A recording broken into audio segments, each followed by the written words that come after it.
8:33 de la noche y seguimos con edición central elecciones 2021 y tal lo prometido. Nos encontramos ahora con un panel bastante interesante. El señor César Figueredo del partido Somos Perú y que postula con el número 9 por esta agrupación se encuentra con nosotros. Le damos la más cordial bienvenida. Y también a Gabriela Salazar del Partido Morado con el número 7.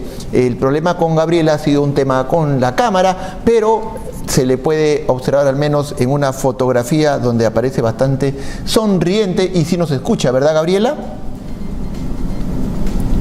Buenas noches. Sí, efectivamente. Hola, ¿qué tal? ¿Cómo estás? Muchas gracias por la deferencia de entender, además del problema técnico.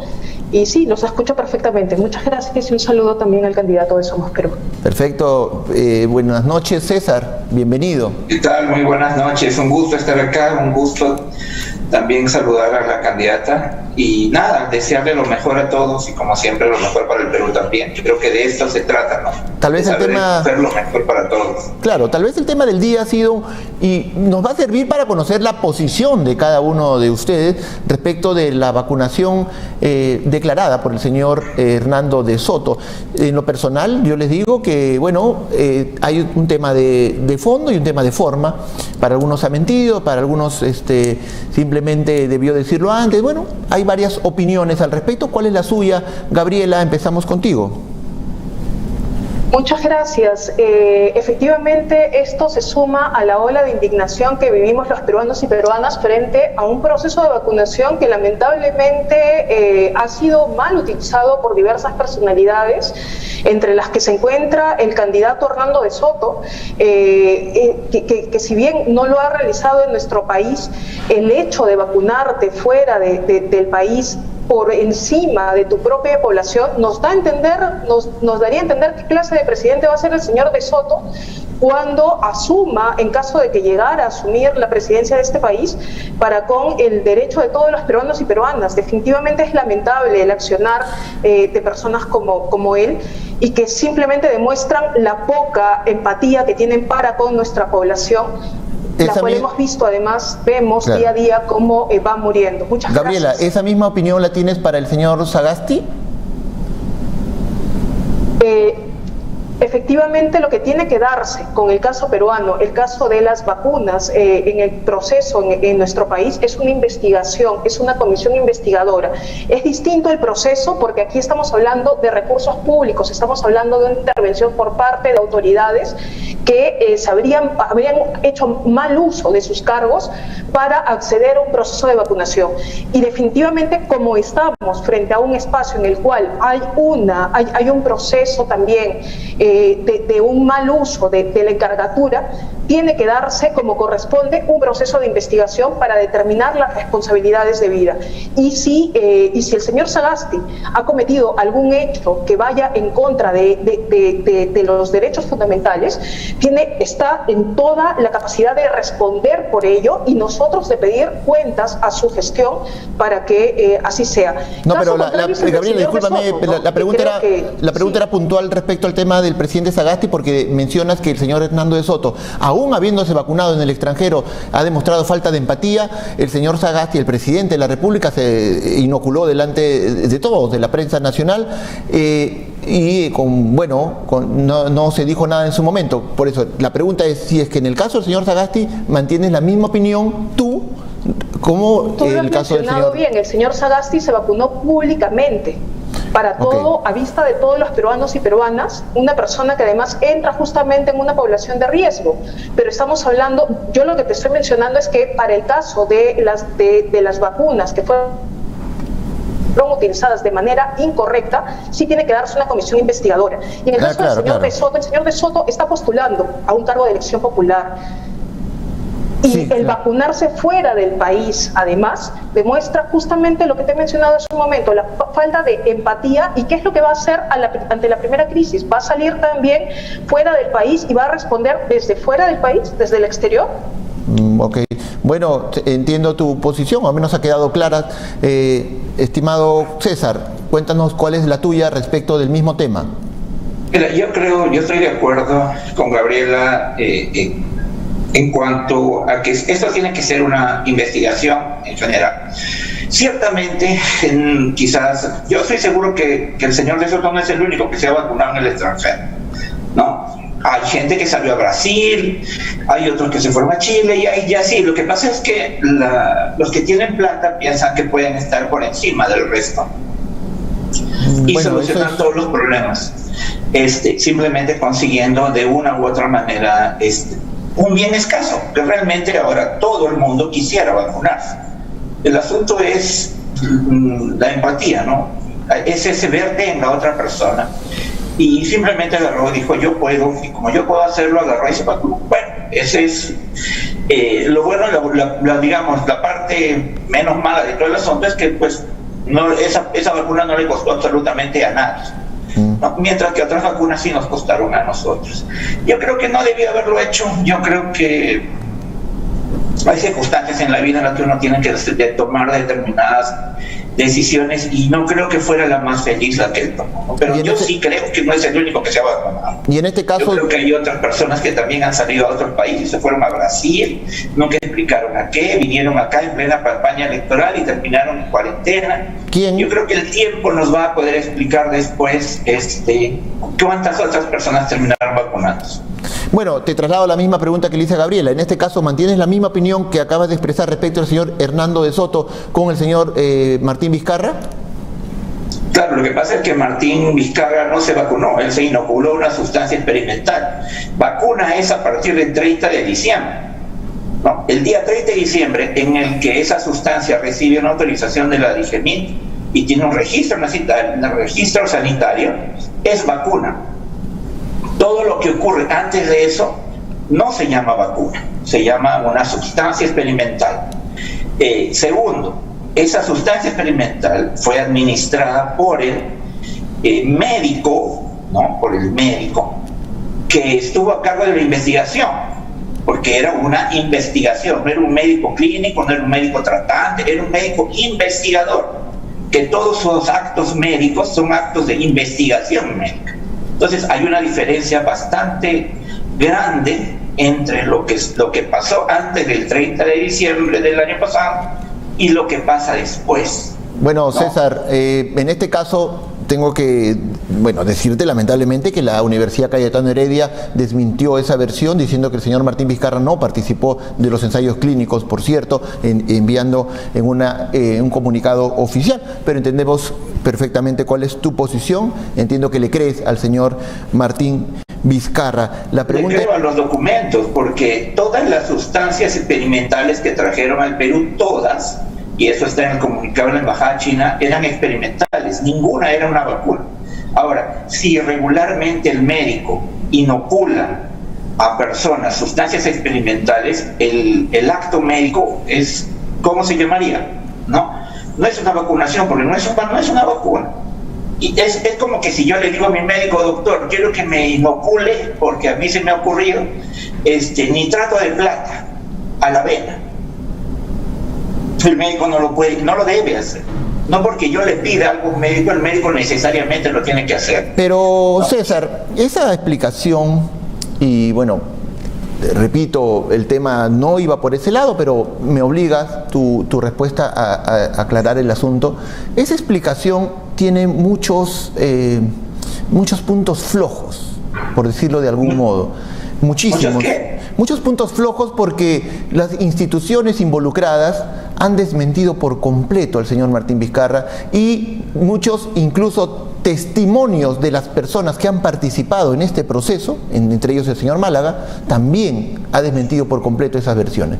Pero como te digo, está en un proceso, y respetando en este caso en que acabe este proceso de investigación, vamos a dejar el tema ahí. Pero sería bueno decirle a la gente que esto, lo que acabas de mencionar, es solamente una versión de parte, cuando en realidad hay otras que contradicen directamente a esta y que involucra, como te digo, instituciones como la propia Universidad Cayetano Heredia. Más bien quería ir un poquito al tema ahora, Gabriela, de la campaña, saliendo ya un poco del tema que hemos estado comentando. Gabriela, ¿qué pasó con el señor Guzmán? Es decir, venía bien antes de, digamos, hace año y medio atrás, tal vez. estaba adelante, había mucha expectativa por él. ¿Qué fue lo que ocurrió? Porque en este momento ciertamente no se encuentra en una buena posición en las encuestas. A ver, gracias por esta pregunta que va a permitir aclarar algunos aspectos que se han venido diciendo en estos días, ¿no? Y es, independientemente, y esta es una opinión netamente personal, yo he vivido ya más de tres etapas electorales. Esta es la segunda como candidata, pero independientemente en las que yo he estado como candidata, he estado detrás de, y siempre he creído que las encuestas lamentablemente no terminan por definir una elección. Las encuestas no terminan en un país como el nuestro, en el cual el voto lamentablemente no es firme, y por otro lado hay mucha volatilidad. Es un voto incluso en el cual debería de ser un voto informado, y tenemos justamente en aras de nuestra democracia que apuntar a ello. Termina siendo un voto que se define la última semana, lamentablemente, y esto genera justamente una situación como la que tú mencionas. Yo no creo en las encuestas, pero independientemente de mi opinión personal, creo que sí hay que manifestar algo, ¿no? Y es que Julio Guzmán ha estado justamente en un proceso de recuperación. Primero, obviamente, esto es público, él tuvo COVID a inicios de febrero, y él estuvo en un proceso de recuperación tardía también. Entonces, esto de alguna manera afectó la campaña mediática, sí, definitivamente.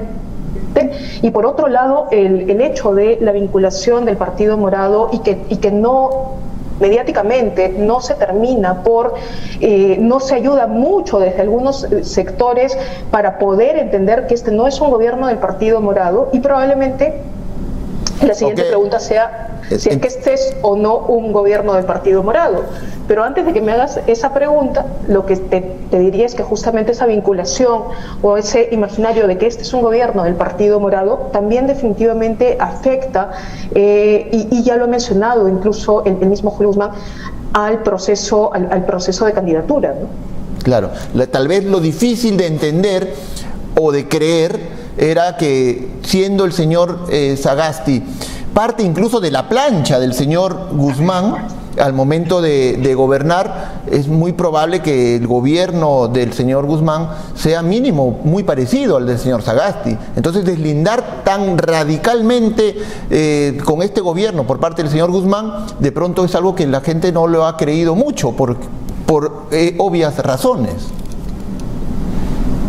Pero aquí yo creo que es importante señalar la narrativa completa, ¿no? Y la narrativa completa, y creo que muchos peruanos y peruanas vio lo que sucedió en noviembre de 2020, en el cual el señor Sagasti, el congresista Sagasti, y que además, si bien es actualmente presidente de la República, hay que señalar las cosas como fueron, contar la narrativa. Y la narrativa es que el señor Sagasti en ese momento no era la persona.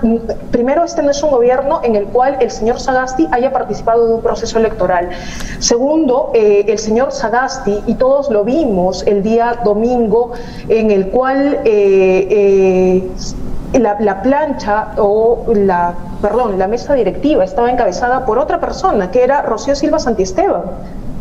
Y con el apoyo además de la concertación en junta de portavoces de otras bancadas que incluso salieron públicamente a decir que le daban su apoyo a Rocío, pero al momento de la votación terminan votando en contra.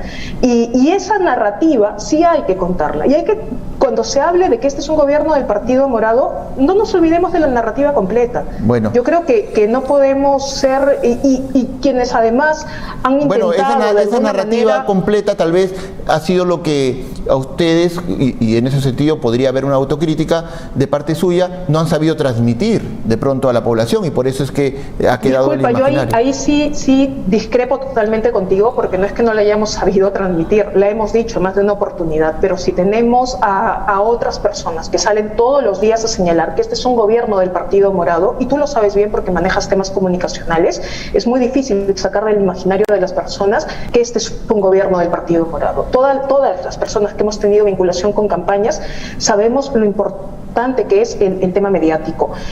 Y acá tienes a diferentes espacios en los cuales se ha intentado crear la narrativa en función a una narrativa que no está dentro de el marco de lo que realmente sucedió. Y las cosas hay que contarlas tal y como son. Creo que el señor Figueroa está con el audio abierto. Sí, justo es que creo que tenemos algunos pequeños problemas técnicos. César, ¿sigues con nosotros? Queríamos confirmar eso porque lo hemos perdido, me parece, en imagen al menos. Sí, un ratito que el exceso de tecnología siempre es un problema. No, y en estos momentos, además, con tanto tráfico de datos a esta hora, es complicado. Pero puedes hablar, al menos para escuchar tu opinión. César, quería saber si es que compartes la idea, o al menos la creencia, o la no creencia de Gabriela respecto al tema de las encuestas. ¿Tú les crees? ¿Tú crees que sí están reflejando la realidad en este momento? Mira, yo pienso, esta es una elección atípica, para comenzar, sumamente atípica, porque esta es una elección de la que no hemos tenido historia nunca, de la que nunca hemos tenido, conocimiento en la historia del Perú. O sea, una elección con pandemia, una elección en la cual no hay mítines, donde no puedes ir a la población a hablar con ella. Claro. Es atípico por completo. Sin embargo, pese a que es una elección atípica, hemos seguido utilizando para las encuestas los mismos modelos de una elección común y corriente. Y ahí nos hemos equivocado de cabo a rabo. Y nos hemos equivocado de cabo a rabo, y en eso coincido, Gabriel. Porque esto no está bien, ¿no? Y te voy a dar un ejemplo sencillo y más claro de Somos Perú. Ya, voy a hablar de mí siempre. Es mejor hablar en primera persona. Estamos claros que la intención de voto al Congreso de Somos Perú está, independientemente de cualquier, digamos, presa, entre 8 y 10%, ya, digamos, por ejemplo, 10%. Y que según ellos la intención de voto presidencial esté en 2%. Es ilógico pensar, porque no existe ninguna elección a nivel mundial donde el candidato al Congreso tenga 10% y el candidato a la presidencia tenga 2%, cuando el candidato a la presidencia no tiene antivoto, ¿no? No es lógico. Y peor aún, digamos, ¿quiénes van a votar por Somos Perú? Según las propias encuestas, los sectores D y E en su mayoría. En D y E estamos peleando con FREPA. Entonces, la gente, digamos, con menor preparación, digamos, entre comillas, ya, es la que va a cruzar el voto en un 80%. Si llevamos ese 10 al 100, quiere decir que de ese 10%, solo 2% va a votar lineal. Eso no resiste ningún análisis, pues. No ha existido en la historia, yo que conozca, y he estado buscando por todos lados, quizás alguna, no he encontrado nunca, que el candidato al Congreso tenga 10% y el candidato a la presidencia 2%, ¿no? O sea, 20% del total de la votación al Congreso. No hay. Claro, justamente lo que decía el señor Salaverry era que él no creía en el voto cruzado. Ese es digamos, el resumen del tema, ¿verdad? Que las encuestas dicen que por el señor Salaverry no va a votar, digamos, nadie o muy pocos, y por el señor Vizcarra, en este caso, que es el que encabeza la lista congresal, sí van a votar muchos, por decir de algún modo, en resumidas cuentas. Él no cree en el voto cruzado. Y no solamente no cree en el voto cruzado, sino que te repito, yo lo que creo es que algunas elecciones nos van a dejar eso. Primero, que esta elección ha sido afectada por lo que ya, desde la época de Montesinos decía la importancia de cómo se puede llevar a la población a través de estas empresas encuestadoras a crear una opinión, ¿no? Se crean corrientes de opinión. Y se han creado aquí porque no existe los instrumentos para hacer una medición en época de pandemia. Antes salían con su tablita y preguntaban. Ahora, ¿qué hacen? Llaman por teléfono. ¿A quién? Al que tiene teléfono, y al que tiene teléfono en su base de datos. O sea, es bien complejo. Otra cosa además, o sea, si algo está claro aquí, es que mucha gente no sabe por quién va a votar, y en eso también coincido con Gabriel. Si la gente antes esperaba hasta la última hora para ir a votar, ahora van a esperar hasta el último día para ver si van a votar, no por quién votar ni siquiera. Claro. Porque hay mucha gente, yo te apuesto que las personas de más de 50 años, con mayor probabilidad, mayor morbilidad del virus, del COVID, no van a ir a votar. porque se sienten afectados, porque ponen en peligro su vida. Los que van a elegir este presidente van a ser los jóvenes, la gente de 40 años a 18 años, esos son los que van a ir a votar. Las personas mayores, no, en su mayoría va a haber un gran ausentismo.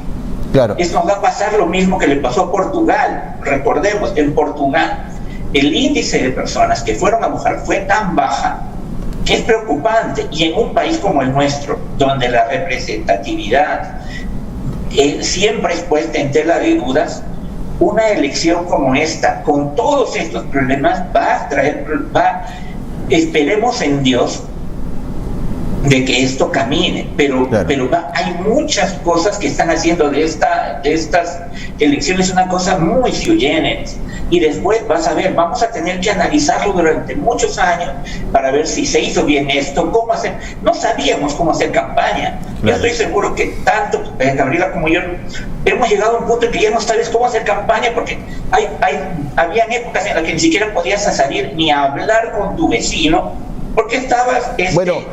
la situación, César, es sui generis a nivel mundial, eso también hay que decirlo. En realidad, es verdad, es una elección sui generis, pero producto de una situación en la cual nadie, creo, había podido siquiera imaginar.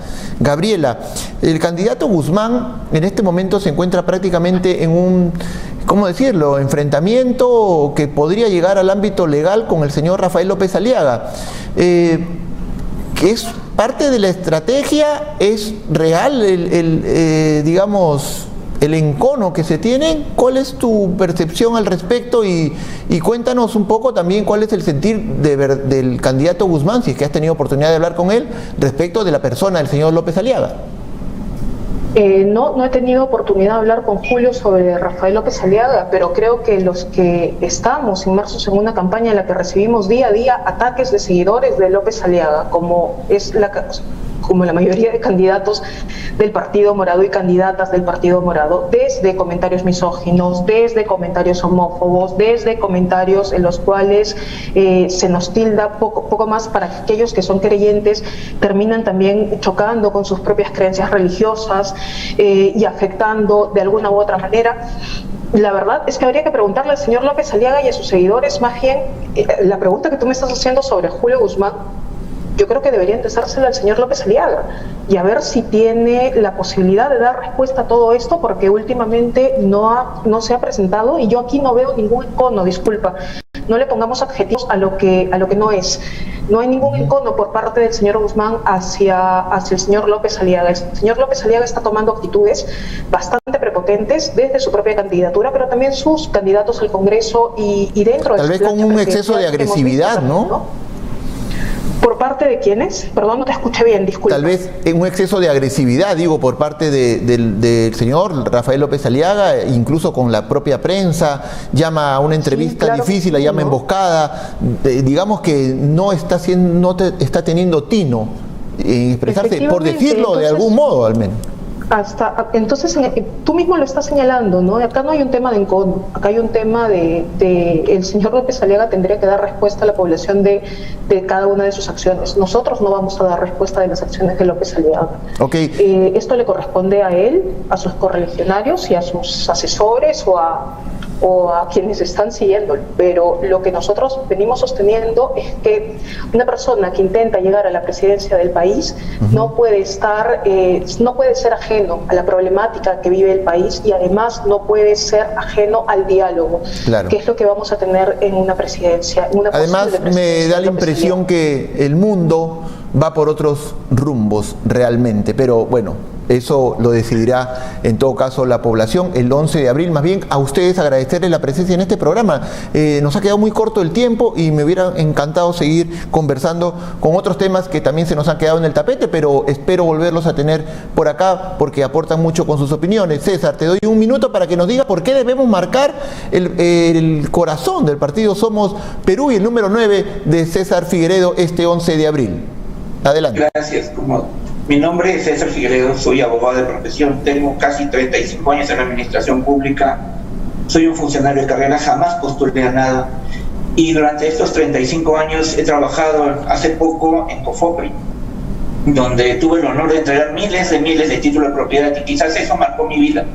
El hecho de entregar un título de propiedad a la gente, de que tenga una forma de cómo salir adelante, de un apalancamiento, de cómo tener algo seguro, de hacerse dueño de un pedacito del Perú, es lo que me invocó a mí, lo que me llevó por primera. Jamás pensé postular a nada, nunca, ni a la PAFA de México postulé. Y es por eso es lo que me llevó a postular, porque creo que puedo hacer las cosas bien. Te felicito, Gabriela, creo que es una persona articulada, que busquemos a la mejor gente que el Perú necesite. No necesitamos pelear con nadie, necesitamos, cada uno desde su punto de vista, buscar un Perú mejor. Yo creo que lo puedo hacer, y por eso es que yo quiero que este 11 de abril vota por los 3 corazones de Somos Perú, y para el Congreso vota por mí, yo soy el número 9. Ten por seguro que yo no te voy a defraudar jamás. Gracias. Fue César Figueredo, candidato por el partido Somos Perú, que va con el número 9 al Congreso de la República. Y ahora es el turno de Gabriela Salazar. Gabriela, ¿por qué debemos marcar el número 7 del Partido Morado este 11 de abril? Cuéntanos, tienes un minuto para hacerlo. Muchas gracias. Mi apellido es Salvador, no Salazar, pero no te preocupes.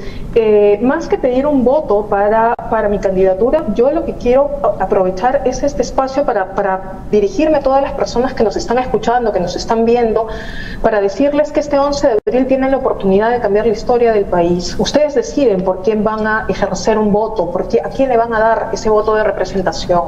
En ustedes está cambiar el futuro de nuestro país. Son 5 años decisivos para poder dejar un mejor país para las generaciones venideras, no solamente en temas ambientales, no solamente en temas económicos, no solamente en temas de salud y educación, sino en el reconocimiento de derechos para todas y todos.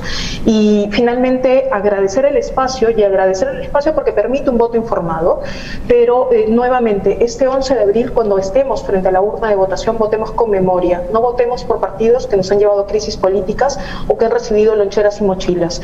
Votemos pensando en lo mejor para el país, por los siguientes 5 años, y por quienes además van a llevar las riendas de nuestro país por todos esos años. Muchas gracias. Fue Gabriela Salazar, candidata al Congreso por el Partido Morado, y lleva el número 7. A ambos le deseamos toda la suerte del mundo este 11 de abril y agradecidos por haber estado en este programa. Muchas gracias. Se nos ha agotado el tiempo, esta vez se nos ha ido volando. Esperamos verlos mañana a la misma hora en Edición Central, Elecciones 2021. Chao.